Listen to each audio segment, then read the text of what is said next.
ایک افسوسناک خبر کشمیر سے شامل کرتے چلیں کہ کشمیر میں میاں محمد نظام الدین آف کالا بن یوسی سوانج شرکی باغ مختصر علالت کے بعد انتقال کر گئے۔ مرحوم کی نماز جنازہ بعد از نماز جمعہ سپہر 4 بجے آبائی گاؤں کالا بن میں ادا کی گئی، جس میں کرب و جوار سے سینکڑوں افراد شریک ہوئے۔ میاں محمد نظام الدین طویل عرصہ تک درس و تدریس سے منسلک رہے۔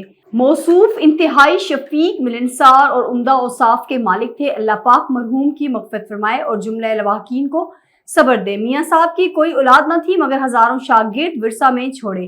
انہوں نے آبائی قبرستان کالا بن میں سپرد خاک کیا گیا۔ کشمیر سے ہمارے نمائندے سید عمران حمید گیلانی کی اس رپورٹ میں۔ کیمرہ مین سردار اسرار کے ساتھ میں ہوں سندس ریاض۔ مزید خبروں کے لیے جڑے رہیں نیوز باکس کے ساتھ۔